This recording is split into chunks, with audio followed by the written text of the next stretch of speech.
So the first thing that we have to look at here is what we call our trigonometric identities. Now, what are your identities? Your identities are your mathematical statements which are true for all the variables of theta, except where this thing is undefined. So they're going to be true. This is a statement whereby we are saying for all values of theta, for all values of tan theta is going to be equal to sine theta all over cos theta. That is true. It's not something that we can prove, but for now we just have to know that this is a true statement for all values of theta. So it doesn't matter what you put for theta here. Any value of theta that you put here. For example, if I come and substitute theta as 30 here, I will put 30 here, I will put 30 here, I will put 30 here. Okay? Now the left-hand side and the right-hand side, they are going to be equal. So it's going to be true for all variables, for all values of theta, except here at 90, because at 90, this thing here is undefined. So the only time this thing is not going to be true is when theta is undefined. Otherwise, it's going to be true for all values of theta. So the first thing that we should know is this. This is an identity, it's true. If we see tan theta, we can change tan theta and write it as sine theta all over the cos of theta. This is very important, something that is worth noting. When we see tan theta, where we see tan theta, we are going to change it and then write it as sine theta all over the cos of theta. That's the first part. The other identity that we have is this one. We have the sine square of theta plus the cos square of theta. They say this should be equivalent to 1. Now, this is very important. We are not saying sine theta plus cos theta is equivalent to 1, but we are saying the sine square of theta and the cos square of theta. So if you take sine and then you square it. Now, how does this thing work here? We've seen something like this before when we're busy with exponents and sets. Exponents and sets, we said if you have 2 to the power of 2x, you remember that? Eh? And then we say, how can this thing be written? It could be written as 2 to the power of x, again, all squared. Okay, same thing here with sine square of theta. This means I can write this thing this way. I can write it as inside I put cos. I can put sine theta then. And then here I will put all squared. This is going to be 1. What this means is this here I will come and put sine theta. And then here I will come and put cos theta. So this and this part, they're exactly identical. Exactly identical. So these are the identities that we should know. So from this, then what is it that we can derive from here? We can then say if we want to make cos the subject of the formula. I agree this is true. This is a statement which is true. Sine square of theta plus the cos square of theta is equal to 1. Then we can then come and say if we want to make cos theta the subject of the formula, we need to come and take sine to this other side. Right? What happens if you take sine to the other side is positive. Right? When it comes to this side, it's going to become what? Minus side. So from this thing here, we can derive other things from here. Then other things can be derived.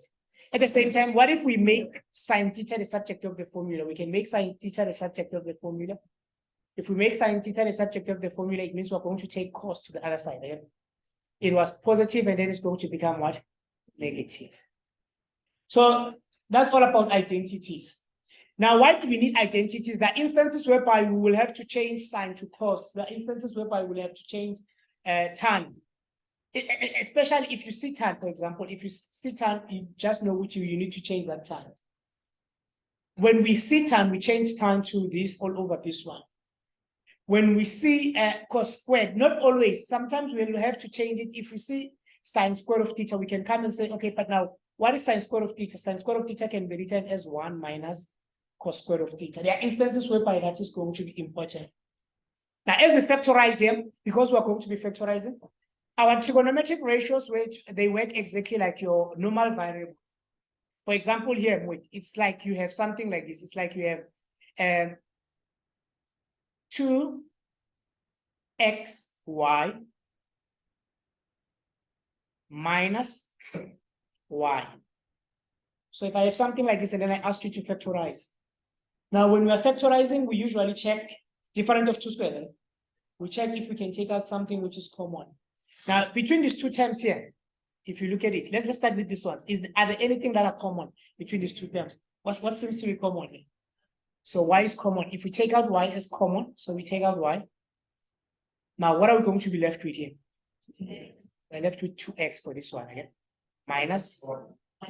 Okay. Let's take the same principle that we've just used here and then use it here. Same principle that we just used here.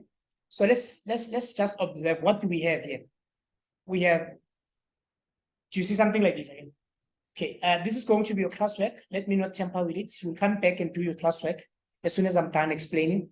I'll show you some few examples, and then when I'll come and do your classwork here. So we'll come back to the classwork. Now let's go to the activity for to the examples. These are examples. We have quite a few. Now, if we look at the following, here we have, this is term number 1. This whole thing here is term number 1. Agree? They are separated by a plus. So it's exactly like us having x multiplied by y. Okay.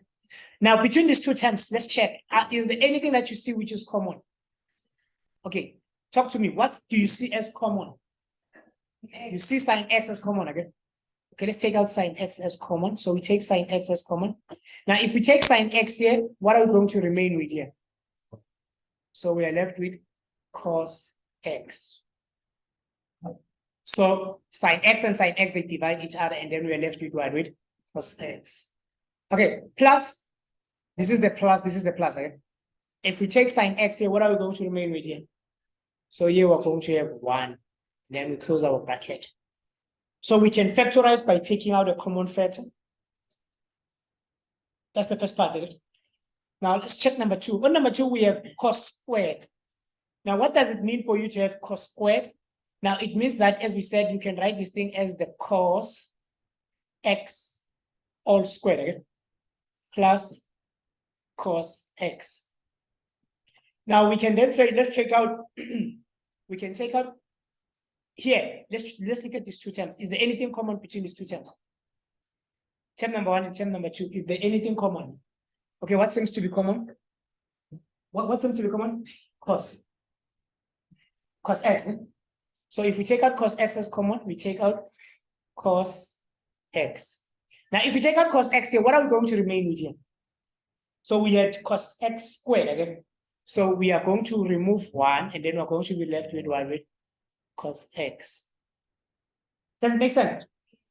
I think this is similar to us saying I have, let's write it here so that you'll see it. I have, if I have x squared plus x, and then you say I'm taking x as a common factor, what am I going to remain with here? I'm going to remain with x again, plus. Here I'm going to remain with 1.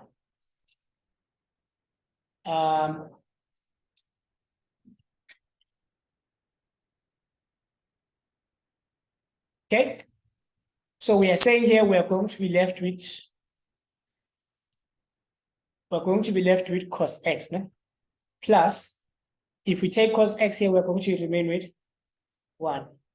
Okay, I think since we've touched on these two, let's look at the first two questions of the class right now, and then we'll do the rest, number 3, number 4, number 5 after doing the other examples.